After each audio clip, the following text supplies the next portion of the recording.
Amém. Louvado seja o Senhor. Que maravilha. A gente saber que a gente tem um Deus que a gente pode lançar o nosso coração. Toma o meu coração, cuida dele, né? Guarda ele para mim.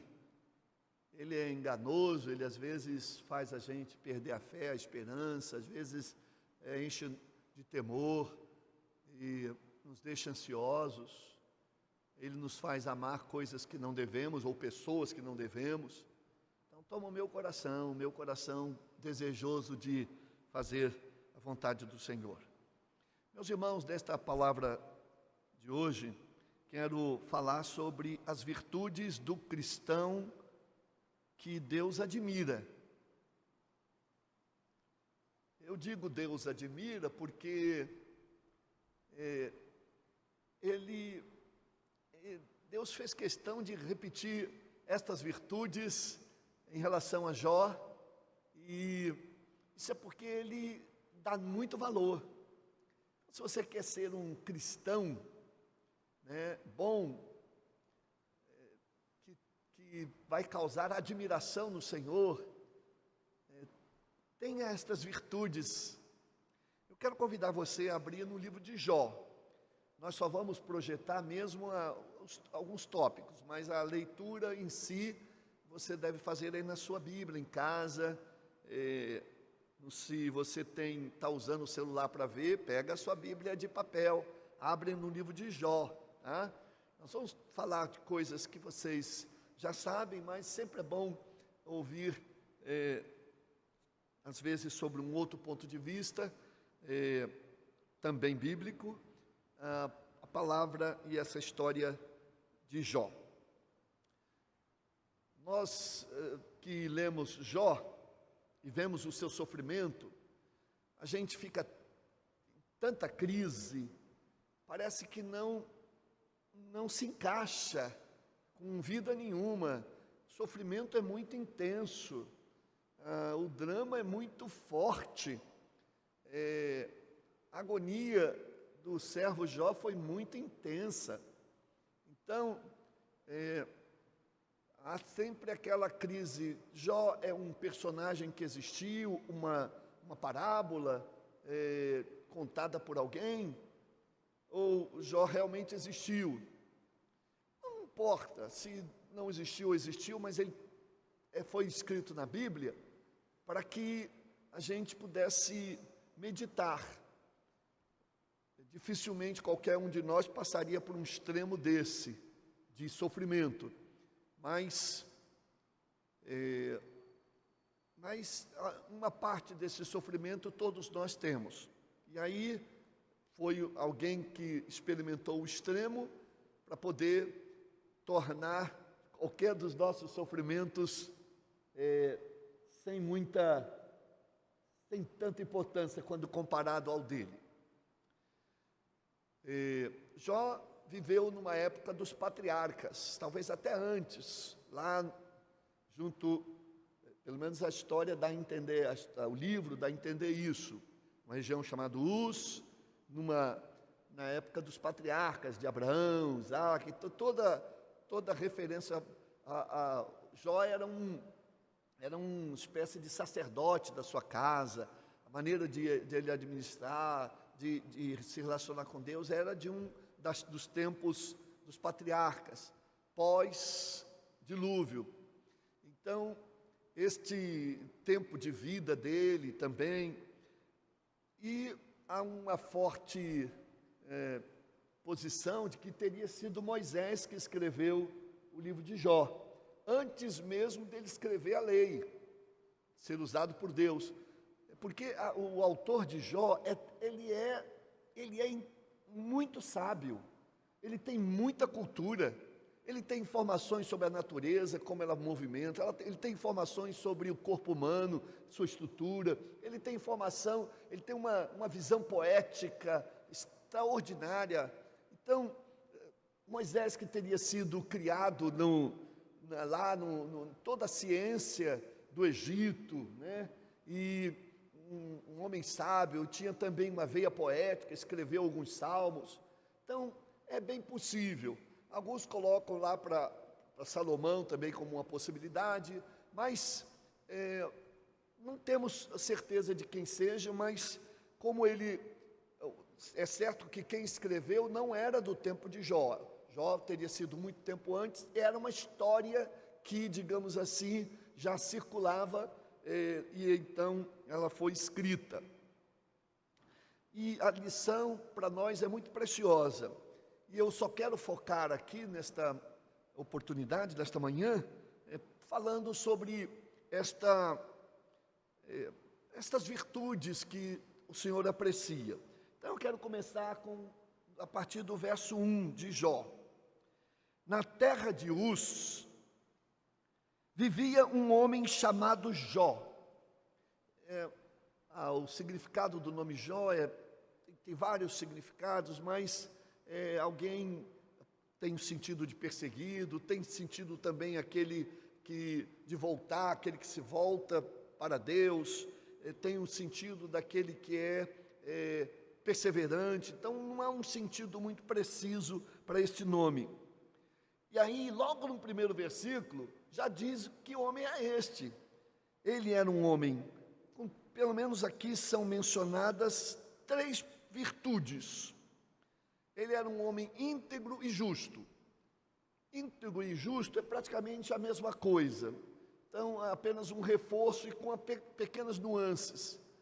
Ser íntegro é uma pessoa inteira, é uma pessoa que tem coerência, uma pessoa que o que pensa, ela vive, e ela tem valores profundos, ela fala e age conforme estes valores espirituais muito profundos, e ele ao mesmo tempo é justo, ou em outras versões ele é reto, ele não é de lá e cá, ele tem a sua vida com retidão, tem a sua vida pautada na justiça, na retidão. Também diz que ele temia a Deus. Gente, que coisa importante essa questão de temer a Deus. E naturalmente ele não tinha medo de Deus, mas ele tinha uma reverência, um respeito, um sentimento de adoração a Deus, como alguém presente, com aquela certeza da sua presença ali com ele. Então ele tinha um sentimento de honra a Deus muito profundo, e que fazia com que ele não dissesse nada, não fizesse nada que desagradasse ao Senhor, não por medo de ser castigado, mas por puro sentimento de reverência, por estar sempre na presença dele. E outra virtude fantástica dele era alguém que evitava o mal em vários sentidos, não praticava o mal com ninguém, não queria o mal de ninguém, mas em outras versões ele fugia do mal, ele se esforçava em não estar perto do mal. Esse é um grande problema nosso. Nós vivemos numa sociedade má, pornográfica, promíscua, corrupta. É muito difícil evitar o mal, mas esse é o grande esforço nosso. Nosso ambiente não deve ser um ambiente em que ali se suscite o mal. Os cristãos têm que evitar o mal. Evitar onde tem mal, maledicência, maldade, corrupção, mentira, conversas obscenas. Ali não é nosso lugar, porque se a gente não evita esse lugar vai entrar dentro da gente, com os valores que esses lugares vão passar para nós. Então, evita o mal. E o exemplo clássico é de José.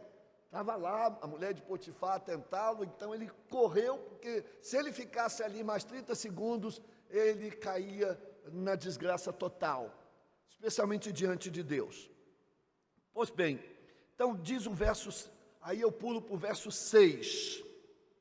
Certo dia, os anjos, a NVI já fala logo anjos, porque nas outras versões é os filhos de Deus. Os filhos de Deus, nessa ocasião, naturalmente eram os anjos que então viram e se apresentaram diante do Senhor.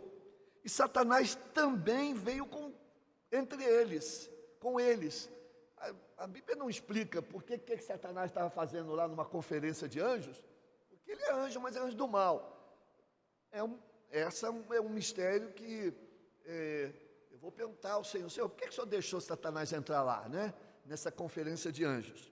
Mas ele estava lá, e então diz o Senhor a Satanás. Aí o Senhor vai se relacionar, vai dirigir diretamente a Satanás.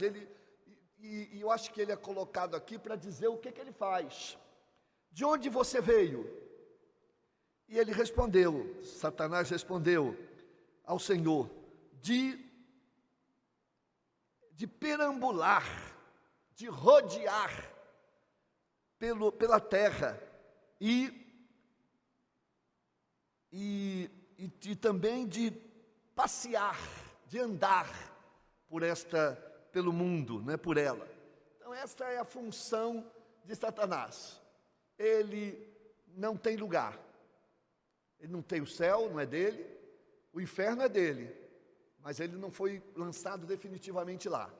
Já está reservado, preparado para o diabo e seus anjos. Então ele está perambulando, está andando, está passeando, se divertindo. Ele se diverte fazendo mal. Ele se diverte pervertendo as pessoas. Então ele tem isso como um passeio, observando as pessoas. Ele observa os crentes que vacilam e se delicia com isso, porque ele pode jogar na cara de Deus, olha, aquele que diz que é cristão, ele não tem nada de cristão, eu conheço. Ele não conhece os nossos pensamentos, ele conhece as nossas ações. Se ele conhecesse o pensamento de Jó, ele nem desafiaria Deus em relação a Jó. Mas ele então diz, verso 8, disse então o Senhor a Satanás, olha um pai orgulhoso, pai orgulhoso quando fala do seu filho, né? É tão bom a gente ter coisas boas para falar dos filhos, né? Muito bom. Talvez alguns pais tenham algumas poucas coisas, outras não, mas Deus aqui só tem coisa boa para falar. E ele disse a Satanás, reparou, você observou o meu servo Jó? Primeiro, é o meu servo, então é submisso a ele. Jesus disse, ou Deus disse, testemunho de Deus. E aí Deus vai dar o currículo dele. Não há ninguém na terra como ele. Naquela época não havia mesmo. Mesmo uma situação pós-dilúvio, mas a humanidade se deteriorou de novo. Eu tenho impressão no meu coração que hoje Deus já pode dizer que há mais alguns que são semelhantes a Jó. Eu já conheci muita gente boa, muita gente fiel, que tem esse caráter de Jó.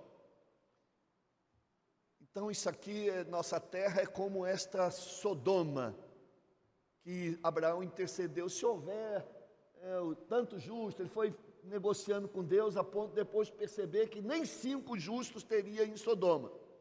Então, mas Deus já sabe que tem muita gente justa e parecida com Jó neste mundo. Não sei se você tem este currículo, eu espero que, se não tem, mas está procurando ter, uma pessoa de fé, né? Então, aí diz o verso 6, olha o currículo dele, não há ninguém na terra como ele. Quem está dizendo é Deus, irrepreensível, na versão NVI, íntegro e reto. Quer dizer, eu olho para Jó e não vejo coisas que para criticá-lo, para consertá-lo. Então, ele é irrepreensível. E, novamente, é um homem que teme a Deus, temente ao Senhor, temente a mim. E é piedoso, tem devoção, tem uma vida pautada nesses ensinos. E acima, nos ensinos de Deus, no temor de Deus, mas, além do mais, ele evita ou se desvia do mal. Ele não é a pessoa atraída pelo mal. Esse é o grande problema de Israel. Ela era atraída por outros deuses, por paganismo, pelo pecado, pela promiscuidade, pela ganância, por uma série de coisas. Então, novamente, Deus ressalta o que estava lá no início, na abertura do livro. Deus, então, ressalta esse currículo extraordinário. Mas aí, nessa conferência lá, Satanás, vai dizer para Deus: será que Jó não tem razão para temer a ti ou a Deus? Então ele te trata bem, ele te respeita, porque aí ele vai dizer, ele é fiel porque só fazes o bem para ele, e não tem razão para te temer. Tem gente que não teme a Deus porque tem tudo. É rico, é com saúde, é isso, aquilo outro. Então, por que eu vou temer a Deus?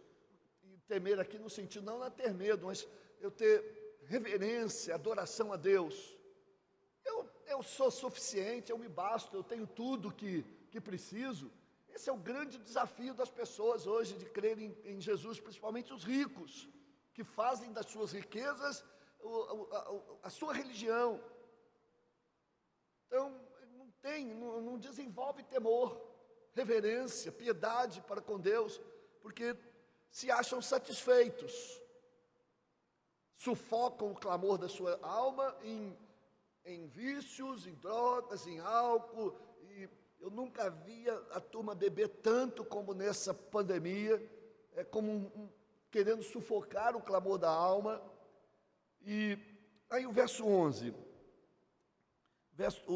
continuando aí o verso 11 então, aliás o verso 10, acaso não pusestes uma cerca em volta dele?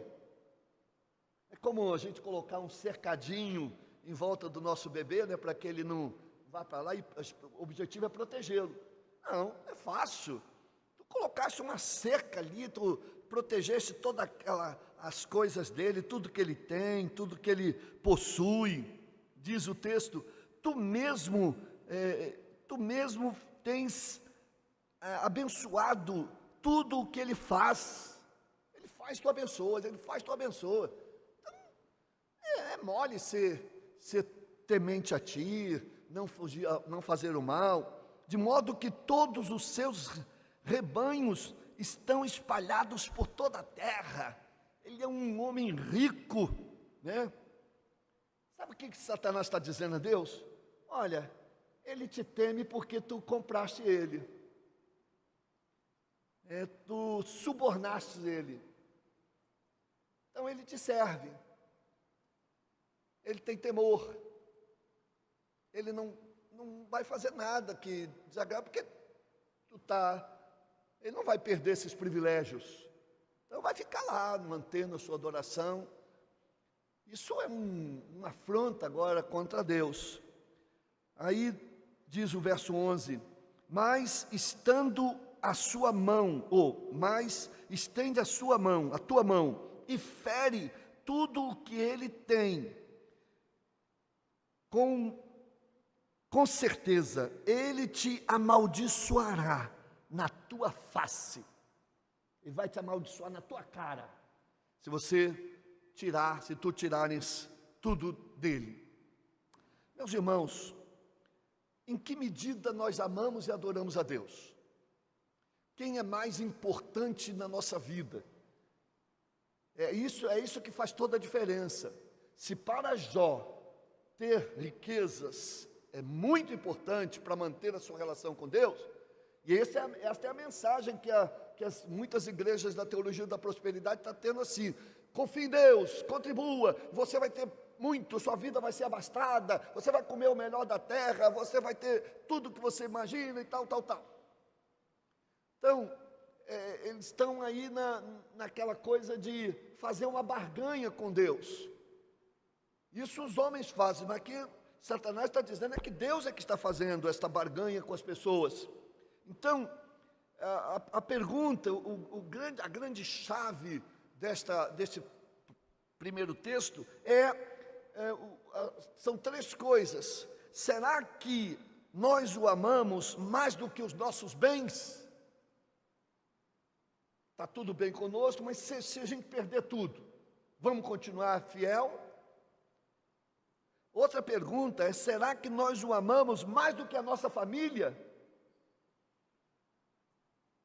Então, a gente tem nossos filhos, esposa, tal, temos a nossa casa, tal. Então, são coisas muito preciosas, importantes para nós, mas tudo vai bem. Agora, e se não?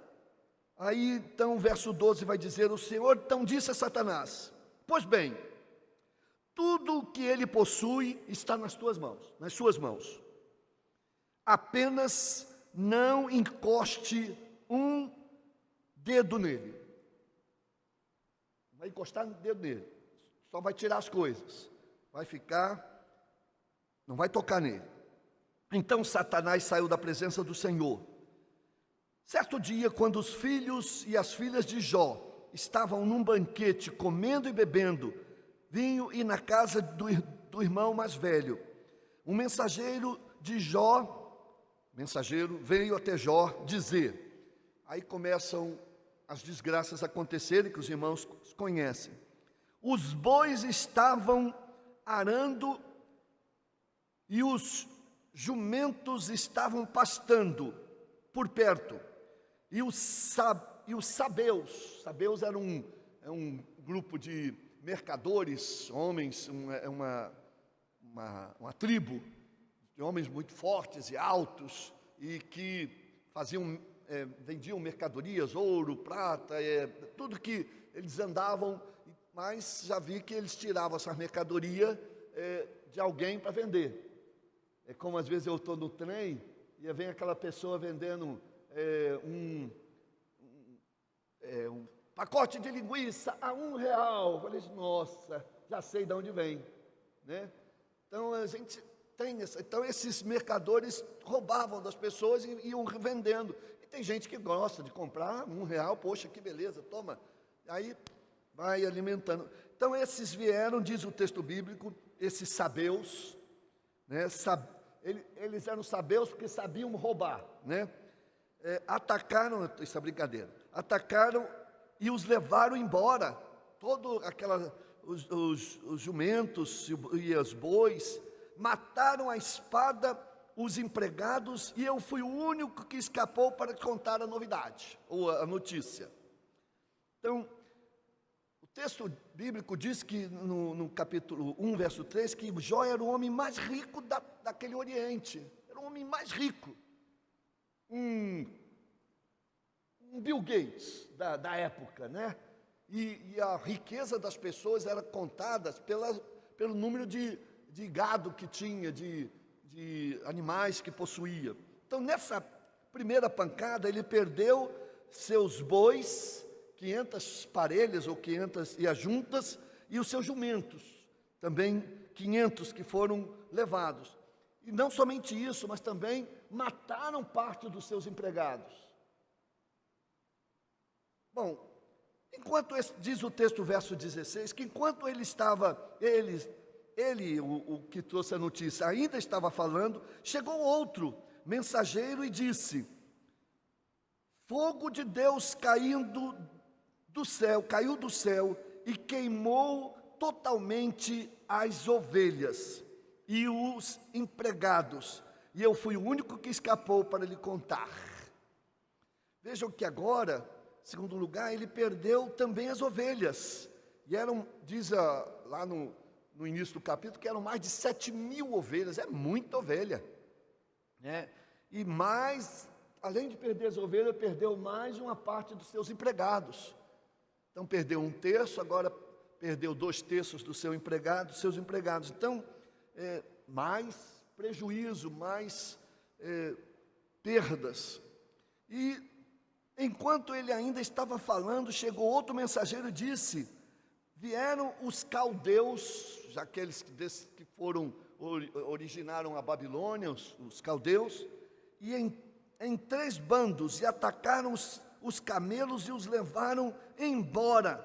Mataram à espada os empregados, e eu fui o único que escapou para contar. Então agora, terceiro aqui, ele perdeu o rebanho de camelos, ele tinha 3.000 camelos, e o restante dos empregados. Num só dia, ele foi à falência completa. Perdeu tudo. Verso 18. Enquanto ele ainda estava falando, chegou ainda outro mensageiro e disse: seus filhos estavam num banquete, comendo e bebendo vinho, na casa do irmão mais velho. Isso a gente já sabia, repete aqui. Quando, de repente, um vento muito forte veio do deserto e atingiu os 4 cantos da casa, que desabou, e eles morreram, e eu fui o único que escapou para lhe contar. Não foi o único filho, não, o único dos empregados que estavam ali, né? Então,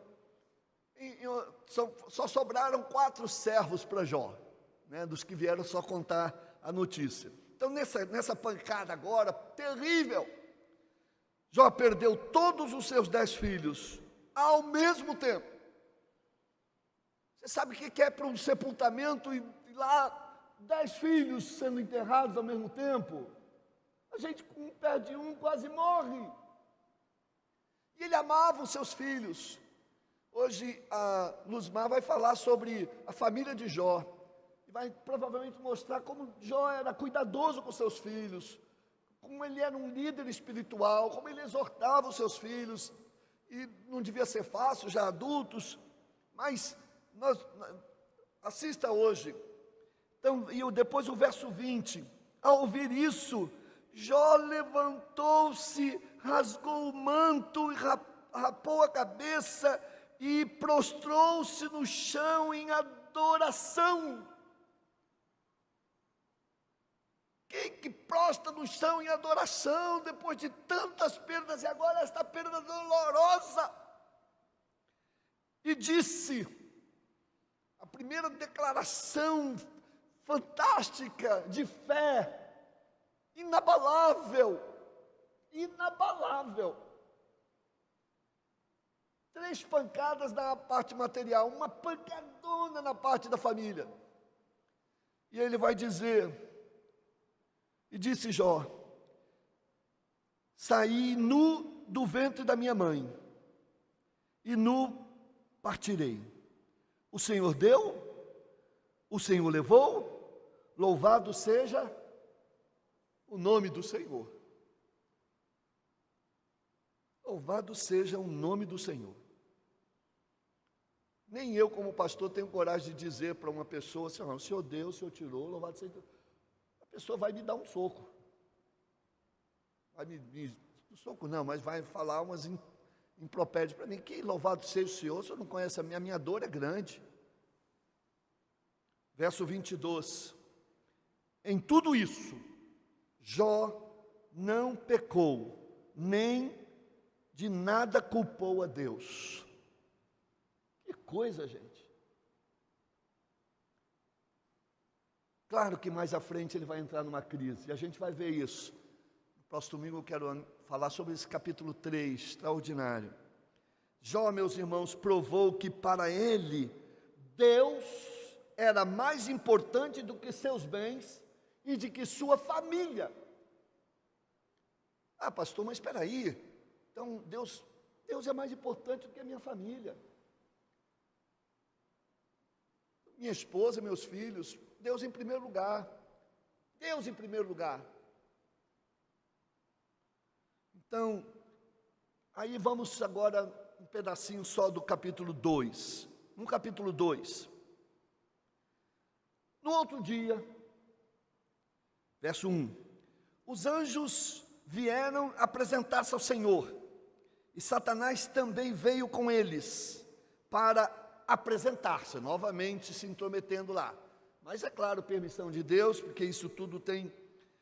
E o Senhor disse a mesma coisa a Satanás: de onde você vem? Aí eu respondeu a mesma coisa a Satanás, ao Senhor, de perambular ou de rodear pela terra e andar por ela, e passear por ela. Então Deus queria ter certeza se ele foi mesmo lá e olhou para Jó. O diabo não deu o relatório: olha, eu me dei mal nessa. O homem continuou firme. Aí, já que ele não falou, né? Então, aí Deus vai dizer: disse então o Senhor a Satanás: reparou no meu servo Jó? Então, já que você está reparando aí, Satanás não só repara nossos erros, nas nossas virtudes, ele finge que não vê. Aliás, ele tem alergia a crente fiel, né? Ele é alérgico a crente fiel, ele passa mal perto de um crente fiel.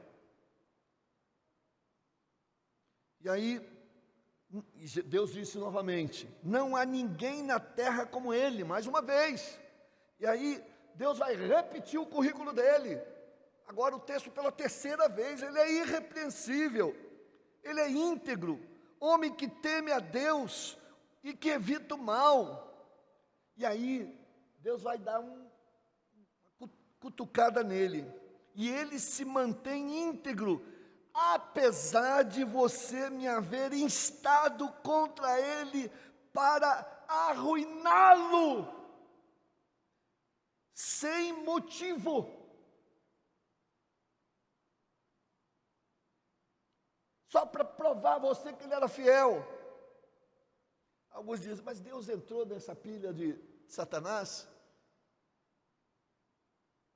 Tem certas situações que Deus entra para servir de modelo para o resto da humanidade.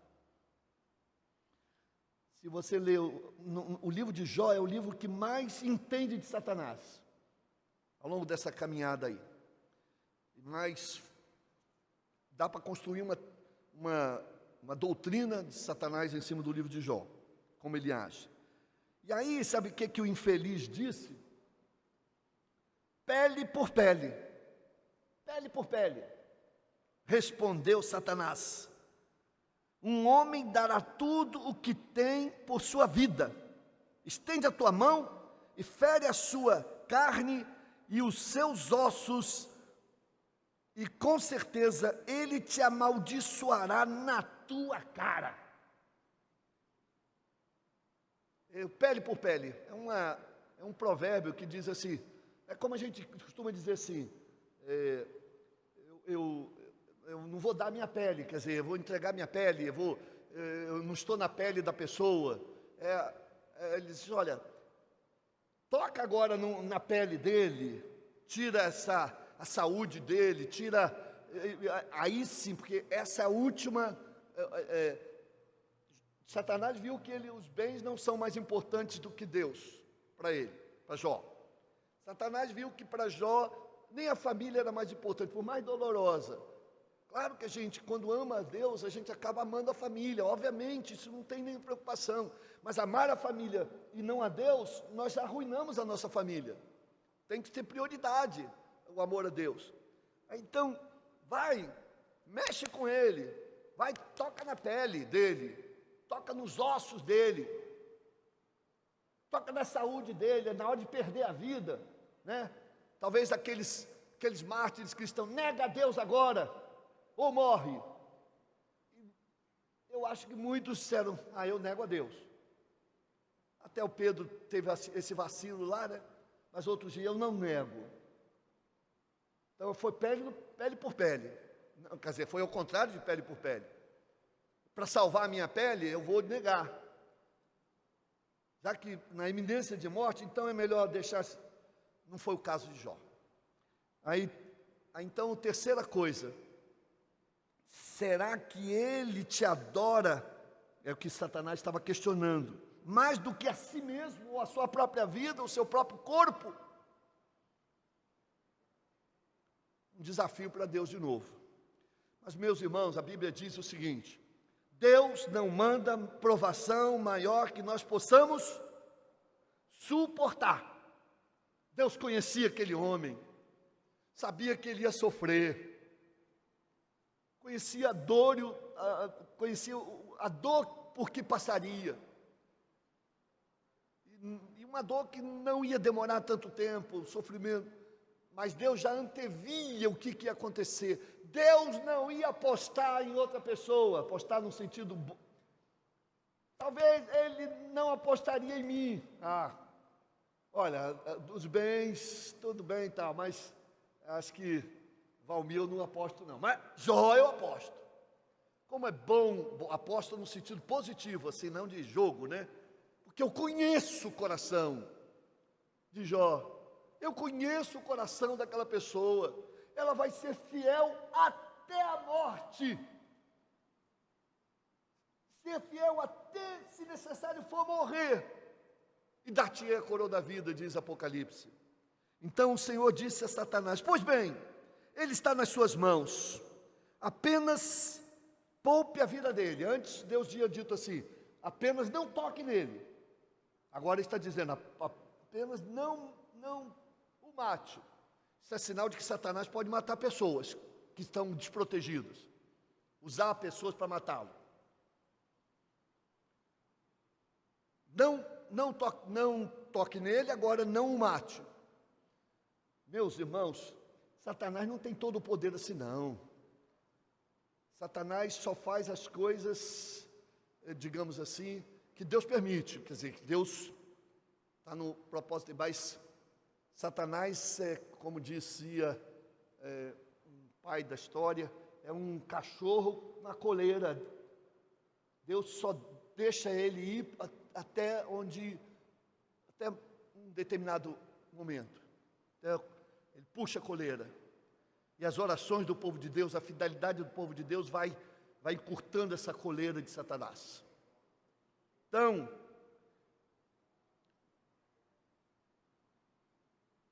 saiu, pois, Satanás da presença do Senhor e afligiu Jó com feridas terríveis, da sola dos pés do sapato até a cabeça.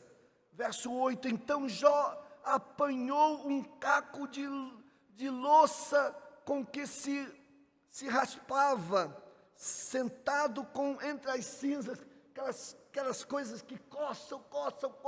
Quem já pegou uns negócios assim, uns iquisiras assim, que você tem que coçar. Deixa eu falar uma intimidade, mas você nem tem um momento de coçar. Eu passava ali umas 2 horas coçando as costas dela. Minha filha, vamos resolver isso aí, né? Porque tem coisa que coça mesmo.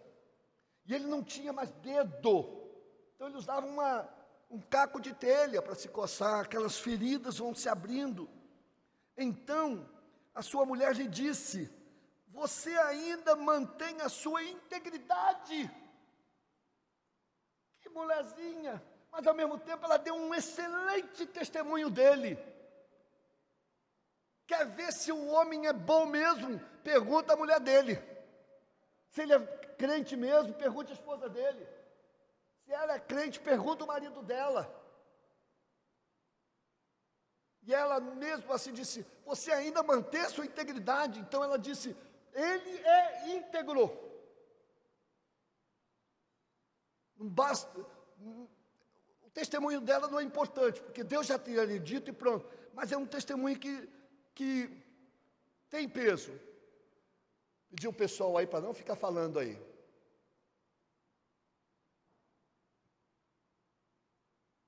Diz o texto: amaldiçoe a Deus e morra, foi o que ela disse. Ele então respondeu: você fala como insensata. Aí vem agora a segunda frase espetacular de Jó. Primeira foi: Deus deu, Deus tirou, bendito seja o nome do Senhor. Agora ele vai dizer: aceitaremos o bem dado por Deus e não o mal? A gente só quer bênção.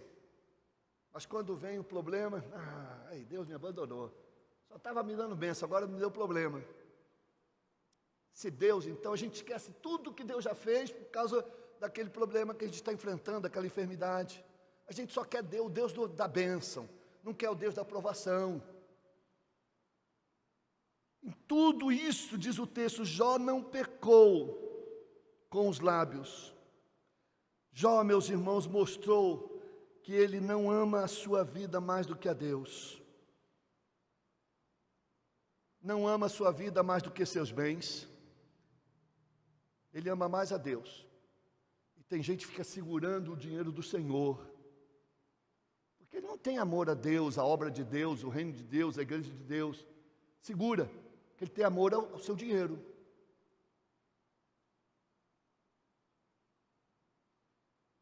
Tem outros que amam a família. Não, minha família, eu tenho que sair com a minha família, eu tenho que gastar com a minha família, eu tenho que isso com a minha família. Se sobrar, eu dou para a igreja. Se sobrar um tempo, eu dou para a igreja. Se sobrar, importante é meus filhos se divertirem. Querem ir para lá, podem ir, eu pago tudo para vocês e tal.